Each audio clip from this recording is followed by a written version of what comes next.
Des générations d'hommes et de femmes qui se revendiquaient martiens devinrent des esclaves sur leur propre planète. Jusqu'au jour où une poignée de rebelles se dressa pour dire assez. Ils se baptisèrent Red Faction et furent guidés par Alec Mason, le héros de la Révolution. Alors, mes frères martiens, je vous demande de vous arrêter un instant pour vous souvenir de cette journée. Salut à toutes et à tous, bienvenue sur ma chaîne Ciné Série Galaxy. Ça me fait plaisir de vous retrouver aujourd'hui pour un nouveau numéro de adaptation de jeux vidéo au cinéma, numéro 11. Et comme vous l'avez vu en introduction, il s'agit de Red Faction Origins. Alors Red Faction Origins, c'est non pas un film mais un téléfilm conçu pour la chaîne Sci-Fi, la chaîne américaine, mais que l'on pourrait considérer comme un film. Il y a les moyens, les ambitions d'un film de cinéma. Et le film est sorti environ un an après avoir été diffusé à la télé pour la première fois, soit 2011 pour la télévision, 2012 pour la sortie DVD. Mais parlons un petit peu du jeu et on reviendra sur le film, puisque pour moi c'est un excellent film. Ça a été une très bonne surprise. Alors le jeu est développé par la société Volition et édité par l'éditeur de jeux vidéo connu THQ, avec le premier épisode sorti sur PS2 en 2001. Je ne suis pas un fan des FPS. Je ne joue jamais aux FPS. C'est très rare, sauf qu'à l'époque, au tout début des FPS, quand on avait Doom sur PlayStation 1, Disruptor, et sur PlayStation 2, Red Faction, ou encore Quake sur PlayStation 1, j'aimais bien, j'en raffolais pas. Le dernier auquel j'ai joué et qui m'a vraiment intéressé, c'était Killzone sur PS2. Mais Red Faction était un des rares FPS qui m'intéressait. Pourquoi? Parce que absolument tout dans le décor, alors 99% du décor était destructible. Certes, les graphismes n'étaient pas exceptionnels, on est quand même au début de la PS2 en 2001, mais c'était plutôt potable et comme je vous disais, les décors étaient destructibles. C'était un élément non négligeable. Et puis la jouabilité était quand même assez bonne.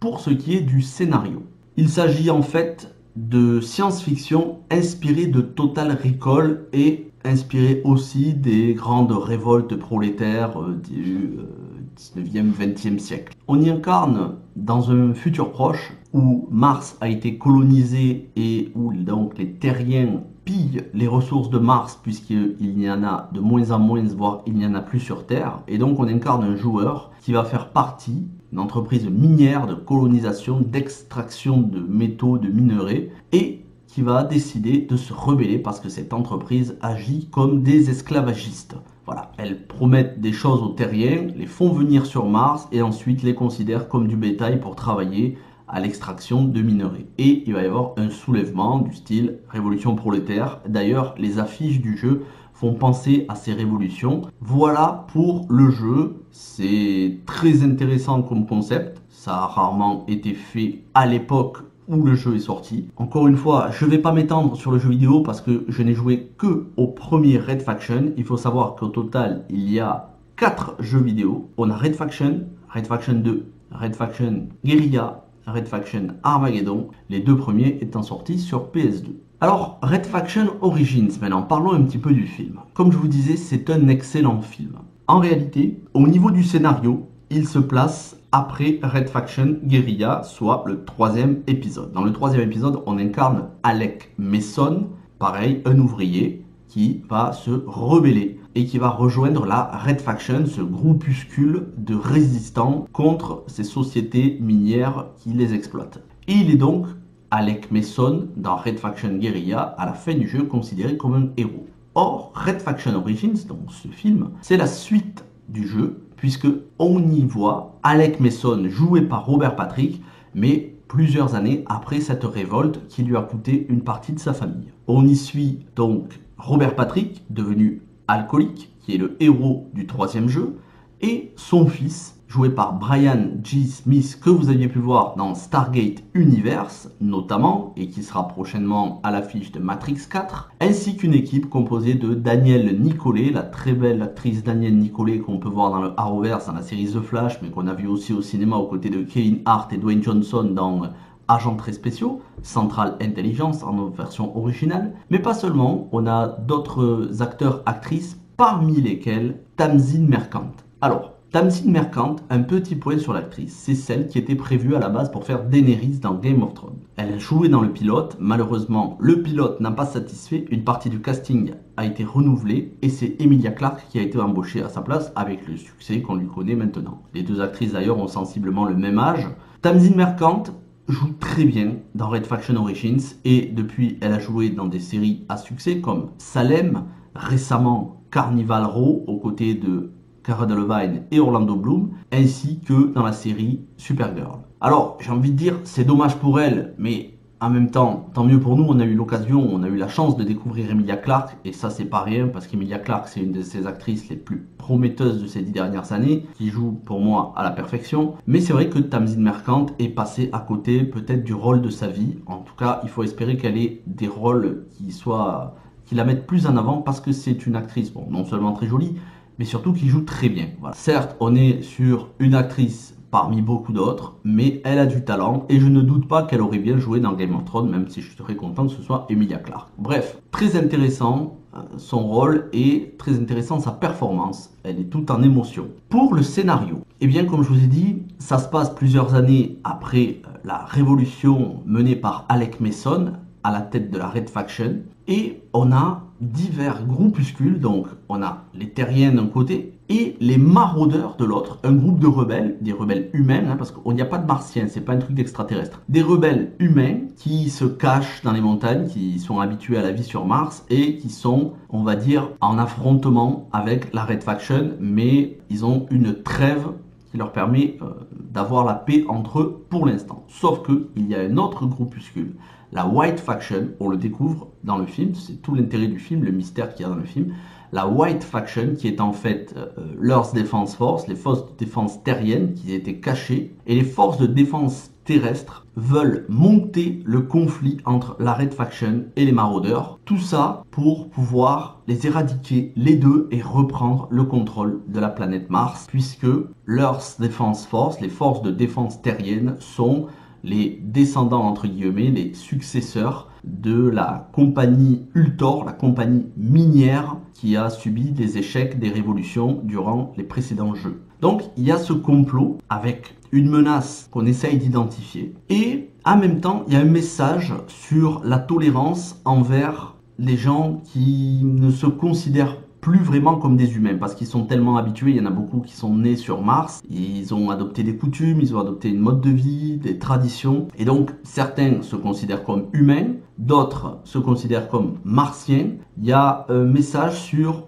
on peut travailler ensemble malgré nos origines. C'est rarement développé dans un film adapté de jeux vidéo et là pour le coup c'est très bien développé. C'est pas non plus le film, c'est pas un film sur Martin Luther King non plus, attention. Mais j'ai trouvé que pour une adaptation de jeu vidéo au cinéma, il y avait quand même du fond. Maintenant, pour ce qui est de la forme, le style, très clairement, ça fait penser à deux films. Moi, deux films me sont venus à l'esprit. Total Recall, l'original ainsi que le remake, et Ghost of Mars. Ghost of Mars, pas pour l'aspect fantastique, pour l'aspect vie sur Mars, installation, etc.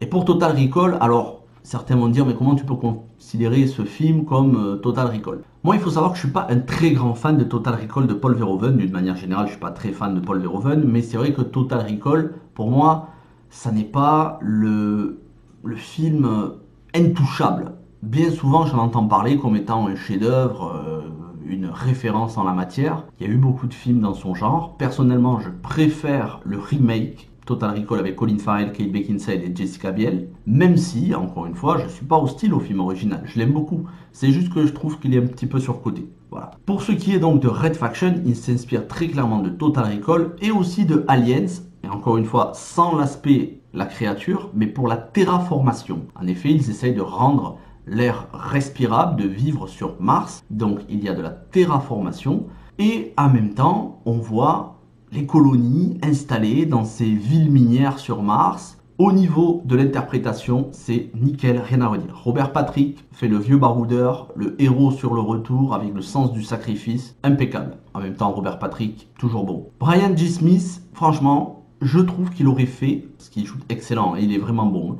mais Je sais pas vous, mais regardez le film, moi je trouve qu'il aurait fait un très bon jeune Han Solo dans Solo A Star Wars Story. Alors c'est Alden Ehrenreich qui a été choisi, mais je trouve que Brian G. Smith aurait fait un très bon jeune Han Solo. Daniel Nicolet qui fait une scientifique, là aussi rien à redire, c'est pas la potiche de service, elle est intelligente, on a un personnage féminin à la fois fort, intelligent, badass même on pourrait dire. Quant à Tamzin Merkant, alors Tamzin Merkant, bon, elle fait la fille de Robert Patrick, la sœur de Brian G. Smith, qui est censée avoir été tuée lors de la fin de la Révolution, lorsque la femme de Robert Patrick, la femme de Alec Mason est morte, sa fille a été capturée et il pense qu'elle a été laissée pour morte. Sauf qu'en fait, elle s'est faite capturer par les forces de défense terriennes qui en ont fait une des leurs. Ils ont fait une espèce de bourrage de crâne et en même temps ils l'ont éduquée comme si c'était une des leurs. Elle va s'apercevoir que ceux qu'elle considère désormais comme sa famille,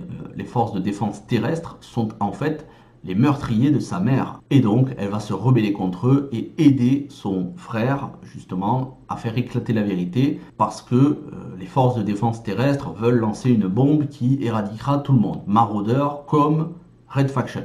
Il y a de l'émotion entre les deux personnages, et puis il y a aussi de l'émotion quand elle retrouve son père, Robert Patrick, donc Alec Mason qui se sacrifie à la fin du film pour faire exploser le vaisseau de la force de défense terrestre, et comme ça éviter la guerre.